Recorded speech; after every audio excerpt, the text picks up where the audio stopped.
Innal hamdalillah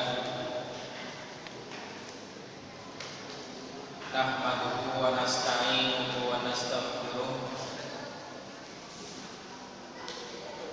wa na'udzu billahi min shururi anfusina wa min sayyiati a'malina may yahdihillahu fala mudilla lahu wa may yudlil fala hadiya lahu.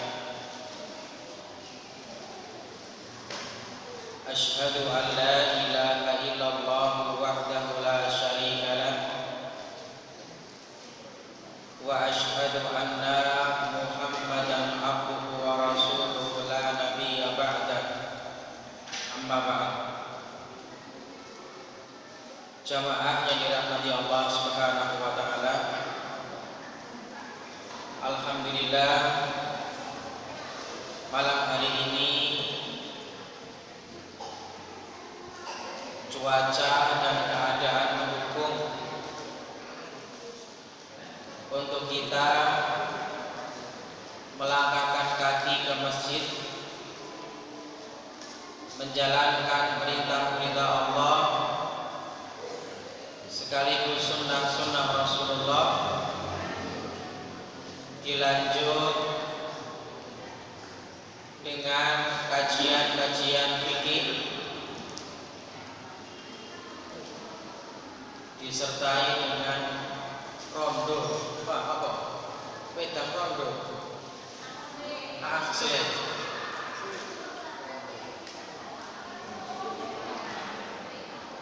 mabune mung enak.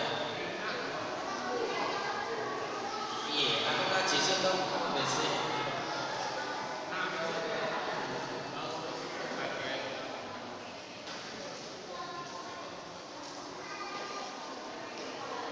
Alhamdulillah kita masih semangat untuk belajar, semangat untuk mengkaji hadis-hadis Rasulullah Sallallahu Alaihi Wasallam, semangat untuk membaca dan menghayati ayat-ayat Allah Subhanahu wa taala. Bapak Ibu yang dirahmati Allah, belajar agama itu berbeda dengan belajar ilmu-ilmu yang lainnya.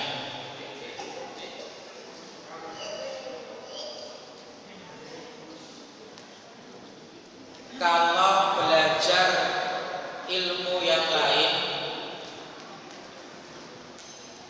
bisa dilakukan secara otodidak.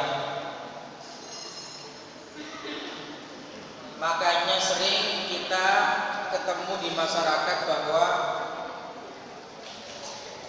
ada orang tiba-tiba membuka usaha bikin kue, padahal nggak pernah kuliah tata boga. Ketika ditanya, sampeyan kok iso gawe kue apik-apik dan rasanya enak? Jawaban orang itu, nggih, saya belajar otodidak. Maca buku, resep-resep. Nyonya sapa itu sing terkenal iku sing kenging dadi juri nang chef Indonesia. Sapa? Nyonya sapa iku? Mau wedok iku lho. Sarah, apa? Iya. Jadi kadang-kadang orang mengatakan, loh sampeyan kok pinter masak, pinter gawe kue dan sebagainya, padahal tidak pernah kuliah tata boga. Jawaban orang itu, iya saya belajar otodidak moco. Wah, buku-buku tentang masak-memasak dan majalah-majalah beksak lemari. Iso. Kalau mana ada lagi orang gak pernah belajar otomotif sampai perguruan tinggi, hanya sebatas ya hanya sebatas delok tok, itu juga kadang-kadang bisa buka bengkel. Ada orang bisa bekam, tidak pernah belajar, yo latihan iso langsung, ya, walaupun kadang-kadang ada yang tidak sesuai dengan ketentuan. Sakjane kan kudune ditensi darah rendah atau tidak, kitanya ya, punya penyakit apa dan sebagainya. Orang langsung tancep jelos, tapi yo kadang-kadang nggak pilih. Nah, tetapi Bapak Ibu, belajar agama itu tidak cukup seperti itu. Makanya Al-Khatib Al-Baghdadi, seorang ulama, beliau mengatakan man kana kitabuhu syekhahu kathura khata'uhu. Kalau ada orang belajar agama hanya mengandalkan kitab-kitabnya saja, fakathura khata'uhu, pasti akan banyak kesalahannya. Jadi belajar agama Bapak Ibu nggak cukup mocotok. Kalau ada orang belajar agama hanya membaca, nggak pernah mondok, nggak pernah ngaji, nggak pernah taklid, kata para ulama, fakathura khata'uhu, orang itu akan salah memahami dan banyak kesalahan-kesalahan. Makanya kalau jenengan punya kitab Bulughul Maram, kemudian aku radik ngaji mbek Pak Yai Huda, aku duwe Bulughul Maram, iso ngaji nang omah maca dhewe sak karepku, gak iso. Oh, aku iki wis duwe kitab Riyadhus Shalihin, ora dik ngaji, tak maca nang omah dhewe gak bisa. Makanya saya sering menyampaikan bahwa kalau kita belajar agama, jangan hanya membaca buku. Membaca buku itu sebatas thaqafah, sebatas memperluas wawasan. Tetapi ketika kita ingin mempelajari sebuah hadis, kita ingin mempelajari sebuah ayat Al-Quran, itu tidak bisa terlepas dari yang namanya guru.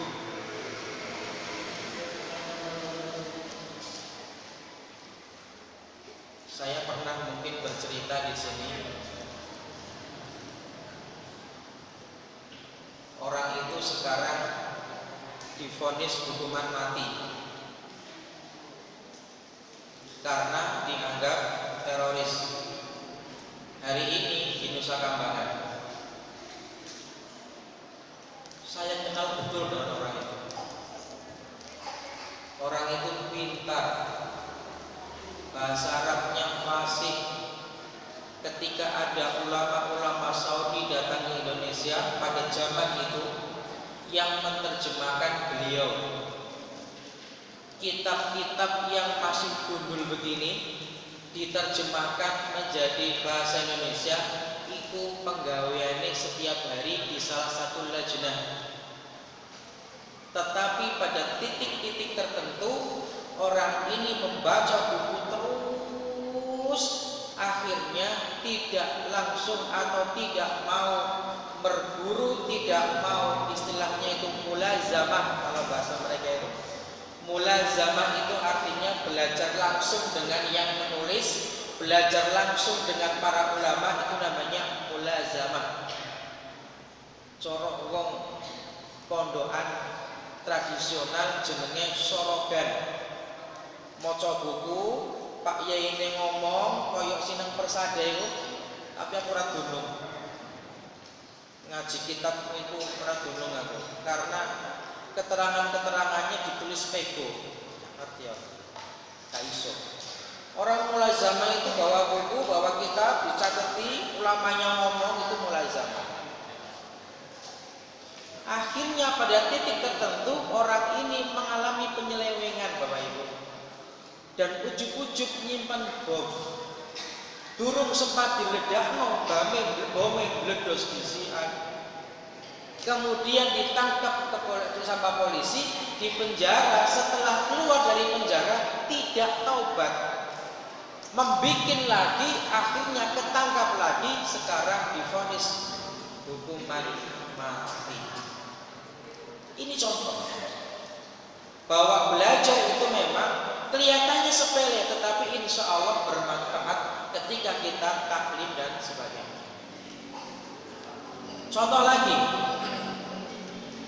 ketika orang kemudian membaca satu hadis, tidak belajar kepada ulama.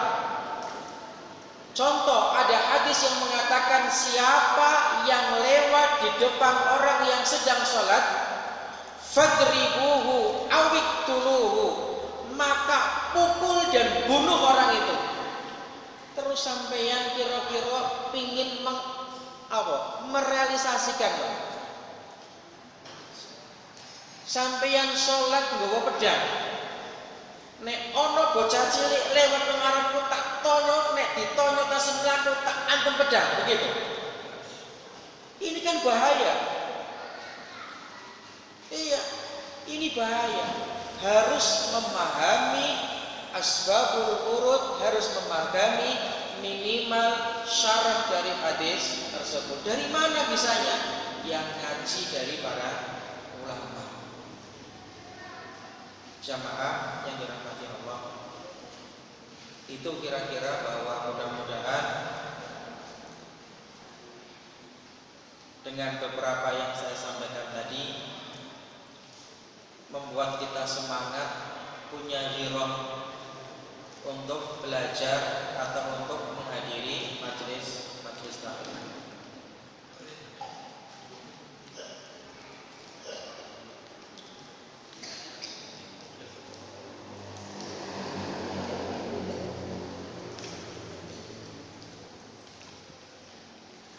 Jamaah yang dirahmati Allah,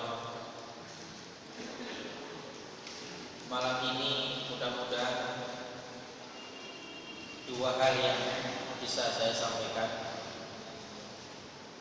Yang pertama, saya ini beberapa minggu terakhir mendapat laporan bahwa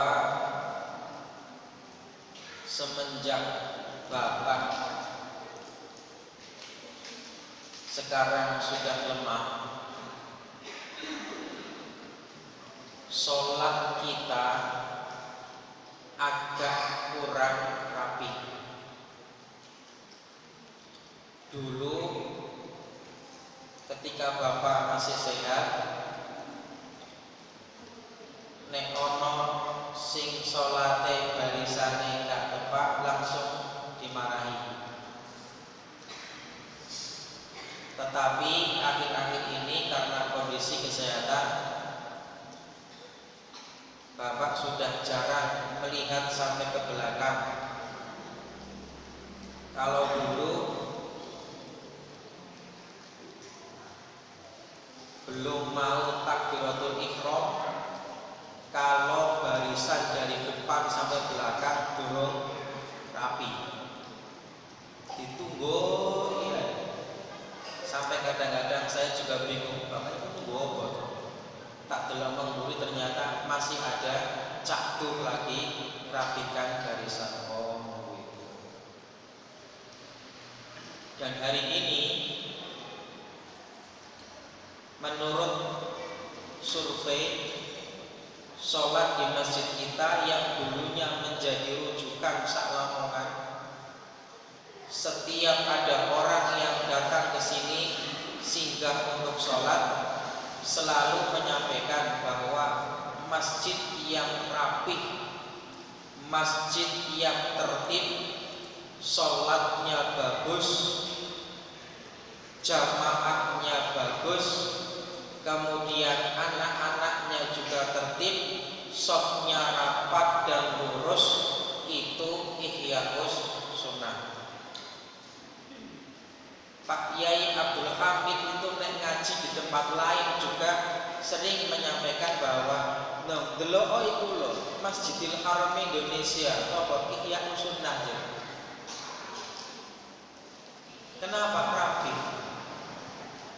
Nah, hari ini Bapak Ibu, ayo jangan mengandalkan kepada Bapak. Saya khawatir nanti kita menjadi orang yang keliru. Gak ono Gusda, gak ono Pak Yai Huda, akhirnya wis aku ora piye-piye, sak karepku dhewe. Jangan. Jamaah yang dirahmati Allah, saya sering membaca beberapa buku dan artikel. Para ulama mengatakan bahwa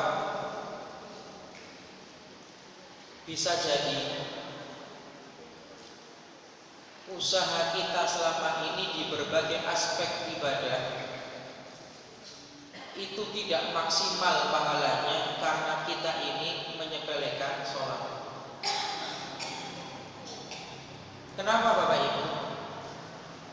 Jenengan sudah tahu, sudah sering saya sampaikan bahwa perbuatan kita, ibadah kita yang disorot sama Allah pertama itu kan sholat. Sampai-sampai Allah itu bahasa saya terjun langsung.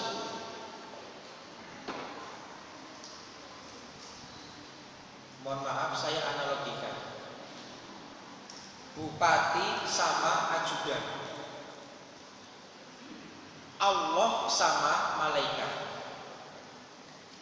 Ketika Allah itu ingin tahu tentang kondisi sholat umat Nabi Muhammad SAW, itu tidak cukup hanya mendapatkan laporan dari malaikat.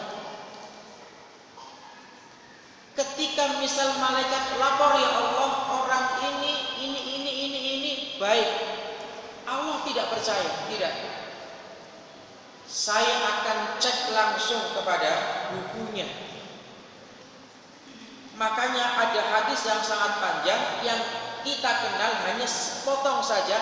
Inna awwala ma yuhasabun nasu bihi yaumal qiyamah as-shalah. Wa idza shaluhat shaluha sa'iru amali. Ada hadis yang sangat panjang bahwa pertama yang dilihat oleh Allah Subhanahu wa taala dari seorang hamba itu adalah sholatnya. Allah langsung ngecek kepada bukunya malaikat, bukunya seseorang yang dipegang oleh malaikat.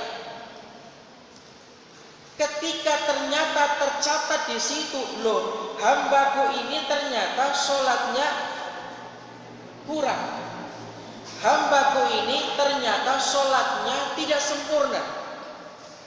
Apa kata Allah? Unduru hal li abdi minha syai'an. Loh, lihat, coba ada enggak catatan-catatan lain daripada hambaku ini? Sampai-sampai Allah mengatakan unduru hal li abdi min tatawwu'in. Delokan salat wajib wong iku sing kurang, yang pahalanya tidak sempurna, hal min tatawwu'in. Apa wong iku yo gelem lakoni salat sunnah delokan. Allah langsung ngecek kepada malaikat catatannya, endi delok catatannya Busri mbek Pak Kasmadi. Loh, lah kok kurang salate? Ana gak iku nang kono salat ba'diyah mbek qabliyah. Ini Allah Subhanahu.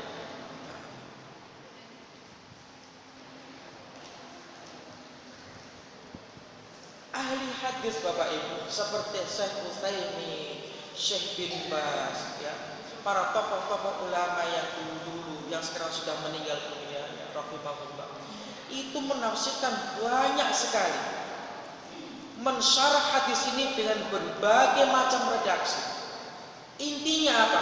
Ketika orang ini memiliki kekurangan dalam hal sholatnya, lihat kalau memang orang ini memiliki sholat sunnah, kata Allah, maka tolong, apa kata Allah? Sempurnakan pahala sholat wajibnya karena sunnah-sunnah yang dia lakukan. Bapak Ibu, makanya saya sering menyampaikan, ayo nang sing sregep sholat sunnah, dia usahakan Bu, kolo-kolo di rumah. Qobliyah subuh sampean usahakan yang rumahnya dekat sholatnya di rumah. Ini sunnah yang lebih afdol untuk dikerjakan di rumah daripada dikerjakan di masjid.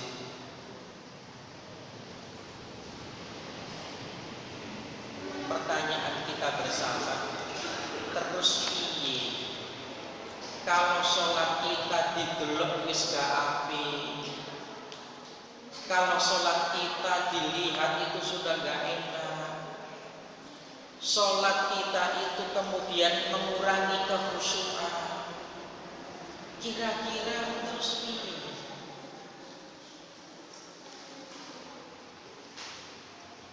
maukah kita haji kita terkurangi pahalanya gara-gara sholat? Maukah sholat sedekah, maukah puasa sedekah kita dan yang lainnya itu terkikis? Orang patio aku mau sholat habis elek, kata Allah begitu. Barisan sudah dijelaskan, sawwu sufufakum fa inna tasfiyatas sufuf min tamamis sholat. Dan dilurusno perkataan Rasulullah Bapak Ibu itu kan ucapan dari Allah yang lewat Rasulullah. Ini para ulama mengatakan ora iso, enggak bakalan Bapak Ibu orang itu mendapatkan pahala sholat sempurna kalau barisannya tidak baik. Enggak mungkin, para ulama bilang enggak mungkin. Tidak mungkin kalau shaf kita saja nggak baik, kita akan mendapatkan pahala sempurnanya sholat, nggak bisa. Ini dalilnya, ini buktinya kalau Allah memberikan syarat sholatnya bisa dilihat baik, bagus, sempurna kalau barisannya itu bagus. Saya senang, kita sebagai takmir juga senang. Alhamdulillah semakin kesini anak-anak itu semakin betah di masjid. Gak apa-apa, tidak apa-apa. Saya senang, takmir juga gak ada masalah. Kita semua juga tidak ada masalah. Tapi ayo kita jaga barang-barang. Contoh misalkan anak kecil, biar nanti tidak merusak barisan atau tidak merusak shaf, punya mungkin inisiatif, aku bawa arek cilik, aku tak manggon nang sebelah pungkasan pinggir situ, pinggir sebelah sana. Kenapa? Kalau anak kecil itu bergerak, itu tidak ganggu shaf yang lainnya. Tapi kalau anak kecil ditaruh di tengah, itu kadang-kadang belimbung-belimbung, kadang-kadang keluar barisan, akhirnya bolong. Yang sebelah mau geser, anaknya datang lagi. Tapi kalau sudah di sebelah mentok sebelah sana, mentok di sebelah sini, insya Allah akan agak terkendali. Ya wis blimbang-blimbung ngono ya wis. Ini contoh.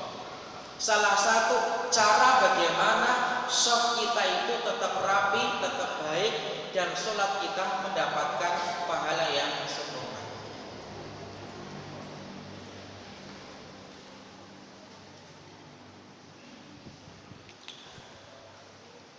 Saya lanjutkan. Yang kedua, saya tadi menyampaikan bahwa begitu perhatiannya Allah Subhanahu wa Ta'ala kepada ibadah yang namanya sholat. Sampai-sampai saya catat Ibnu Taimiyah atau Syekhul Islam Ibnu Taimiyah ketika mensyarah hadis yang tadi saya singgung itu, beliau mengatakan man qassara fi qada'il fawaid falyajtahid fil istighfari minan nawafil. beliau, siapa yang tidak sempurna dalam menjalankan sesuatu yang wajib, tolong kata Ibnu Taimiyah memperbanyak atau semangat untuk memperbanyak al-istighfaru fil nawafil, di sunnah-sunnah yang lain. Ini bahas sholat. Ini bahas sholat. Ibnu Taimiyah ketika menjelaskan perkataan ini, beliau sedang membahas masalah sholat. Kalau kita merasa belum bisa khusyuk, kita merasa belum bisa tuma'ninah secara 100%, maka ayo tolong sama-sama kita memperbanyak sholat-sholat sunnah. Kedua, Syekh Al-Utsaimin, saya ambil di beberapa riwayatnya, beliau mengatakan fa in saluhat faqad aflaha wa najaha wa illa fa'alal aksi khaba wa khasar. Syekh Utsaimin ketika mensyarah hadis ini, saya catat hadis ini, beliau mengatakan dalam kitabnya bahwa jika sholatnya itu sukses, jika amal sholatnya itu sempurna, jika sholatnya itu baik, apa kata beliau? Faqad aflaha wa najaha. Orang itu sungguh menjadi orang yang berhasil dan sukses. Wa illa fa'alal aks, apabila sholatnya itu buruk, sholatnya itu jelek, fa'alal aksu khaba wa khasara, maka orang itu rugi dan rugi. Ini Bapak Ibu, jenengan kalau membaca atau mengikuti ceramah-ceramah para ulama terkait dengan sholat, Masya Allah, mereka begitu memperhatikan secara detail tentang bagaimana kaifiyatus sholatun Nabi, bagaimana tata cara sholatnya Nabi Muhammad Sallallahu Alaihi Wasallam, detail sekali, sampai masalah ngene lo dibahas. Awak dewe kan gak ngepel bang ngene sak karep, ulama bahas luar biasa. Jadi ayo Bapak Ibu jangan acuh lah. Saya kan pernah menyampaikan pada panjenengan toh, saya ini berdiri atau duduk di depan sini, tolong apa yang saya sampaikan jangan berhenti sama jenengan. Mbok yo melu apa melu nyebarno. Nek sampeyan wis ngerti bahwa salat sing apik ngene iki, lah mbok yo ditulakno mbek kanca. Aku ya untuk pahala, cek ngeden kuwi untuk pahala, sampeyan juga itu pahala. Kenapa kok saya bilang begini? Karena mohon maaf, ternyata setelah saya lihat orang-orang yang sholatnya, mohon maaf ya, kurang baik di masjid ini, orang yang tidak pernah ikut ngaji.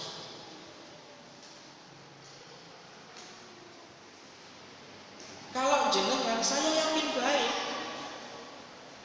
tapi kalau orang yang hanya jamaah tok di sini, nggak pernah ngaji, orang tahu krungu dalilnya ngene iki, iku wabot dikongkon lurusno barisan.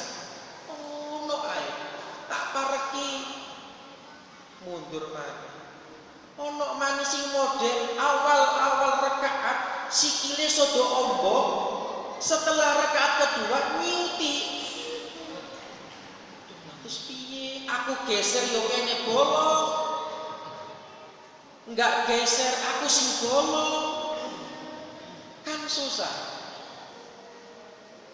Orang sholat itu ojo gonta-ganti posisi.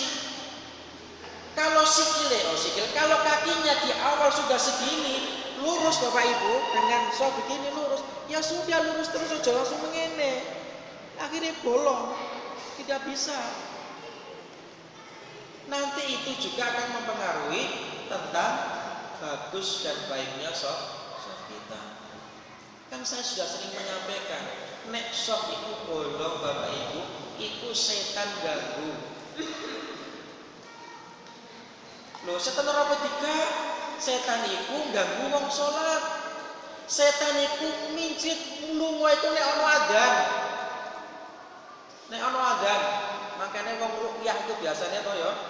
Wong ruqyah itu nek ana sumur sing dirahmati keramat iki diadani dhisik, cek setane metu sik. Mari ngono lagi di bacaan ayat-ayat Al-Qur'an. Mari adzan selesai, setan minimal apa datang lagi Bapak Ibu. Ganggu wong salat. Makanya Rasulullah sallallahu alaihi wasallam mengatakan nek ana wong salat lali rakaat, lali sing diwaca iku itu termasuk gangguan setan.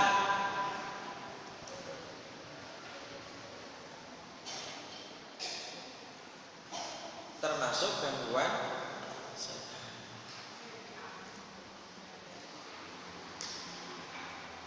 Jamaah yang dirahmati Allah, itu ya, terkait dengan masalah sholat. Jangan sampai ibadah-ibadah kita yang lain itu menjadi berkurang di hadapan Allah gara-gara Allah itu sudah infil duluan sama kita. Ngerti bahasa infil? Kamut ya. Wong iki sing ngene salate kok sing liyane paling yang ngono iku gitu. Jangan sampai Allah punya ya perasaan begitu. Kenapa? Ya karena yang dilihat itu adalah sholat kita terlebih dahulu. Ya ngaputi waktunya. Jam berapa? Oh, tidak ngaputi Bapak Ibu. Ada satu tema yang belum saya sampaikan. Waktunya ngaputi tambah nanggung kok. Jadi itu malam ini penekanan Bapak Ibu, penekanan bahwa mencari ilmu agama atau belajar agama itu tidak seperti belajar ilmu-ilmu yang lainnya. Belajar ilmu yang lainnya itu bisa otodidak, cukup maca buku, tetapi kalau belajar ilmu agama tidak cukup membaca buku. Karena ulama mengatakan man kana kitabuhu syekhuhu ya kafura khata'uhu. Kalau ada orang hanya belajar agama lewat buku saja, maka orang itu akan mengalami banyak kekeliruan. Yang pertama, yang kedua, ayo Bapak Ibu, supaya Allah itu ya memiliki apa? Memiliki optimisme kepada kita ketika kita dilihat catatan sholatnya baik. Mudah-mudahan mulai hari ini sholat kita jauh lebih baik dari hari-hari yang lainnya, lebih khusyuk dari hari yang lainnya. Saya sudah berapa kali menyampaikan di sini, manfaatkan sholat itu momen terbaik untuk melebur dosa dan meraih pahala. Kita disuruh memperbanyak doa. Mungkin saya pernah menyampaikan di sini, ayo nek wis tasyahud ojo langsung salam, dungo.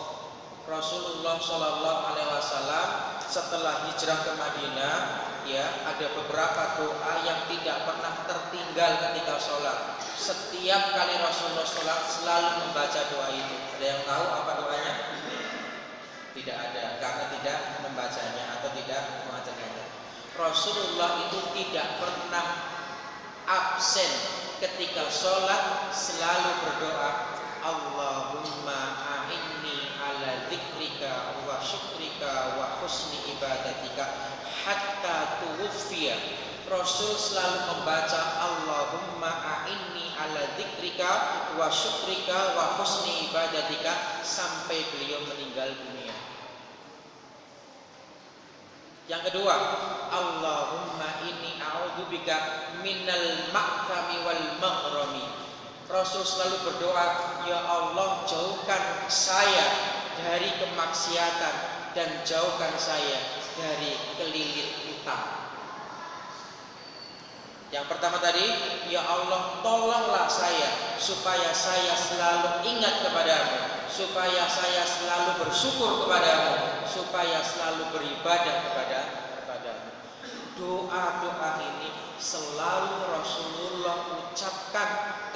sholat tidak pernah absen Bapak Ibu hatta tuwfiya, sampai beliau wafat.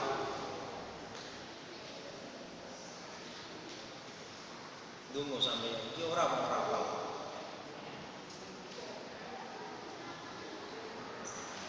Mana TKI? Besok saya kasih lagi. Ya, di fotokopi lagi. Saya kira itu ada pertanyaan. Kalau tidak ada saya tutup. Aku angslennya menunggu. Cukup, ya? Cukup. Terima kasih sudah bermanfaat. Saya akhiri subhanallah wa bihamdika asyhadu an la ilaha illa anta astaghfiruka wa atubu ilaik. Wassalamualaikum